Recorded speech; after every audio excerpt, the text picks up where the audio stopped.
Dr. Vickers?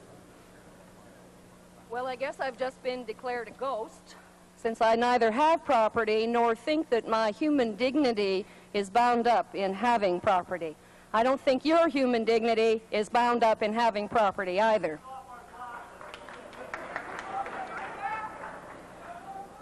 I'd like to bring this debate down to reality, to Canada in the latter half of the 20th century, and talk a little bit about the Canadian context in which we're living, because I find some of my worthy opponents' observations from the planet Mars or from the 19th century somewhere else. I cannot believe that there is more than a handful, I hope I'm right, in this room who genuinely believe that paying their OHIP payments is some kind of slavery. I cannot believe that most Canadians at this point in the 20th century believe that the dismantling of Medicare would be anything other than an immoral act.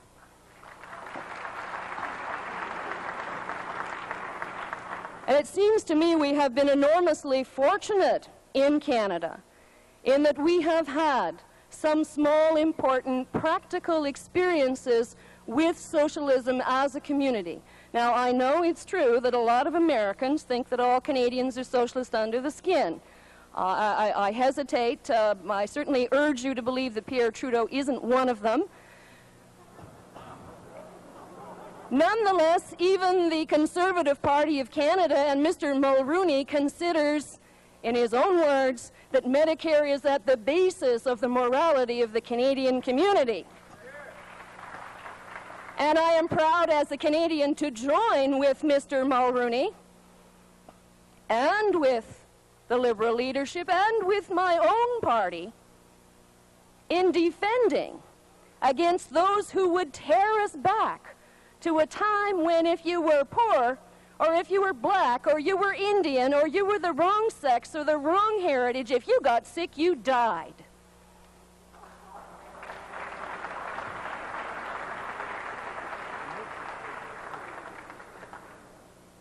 I think we have to understand a much more normal political spectrum in which we have some fundamental agreements on the morality of cooperation and on the morality of social welfare to a significant degree.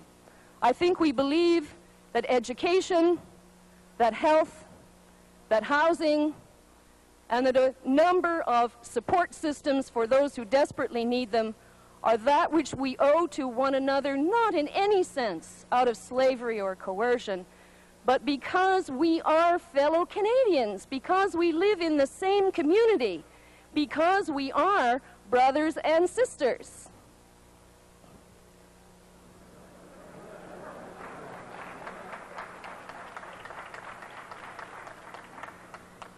Well, I hope when Medicare gets rolled down, you don't get sick.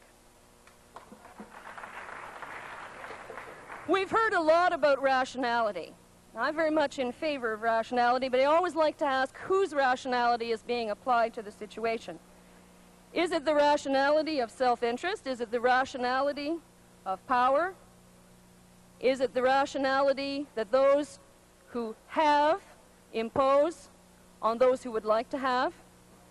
Mr. Peikoff asked how you could indeed get rich off the backs of the poor since they didn't have any money to start out with. How do the poor stay poor? How do the poor continue? How do they continue side by side with you in this community if indeed you cannot be construed as in some sense or another living off them? How many of the men in this room live off the unpaid labor of their wives?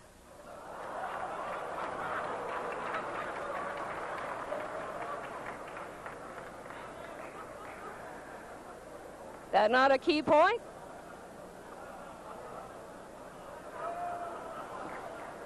Thank you.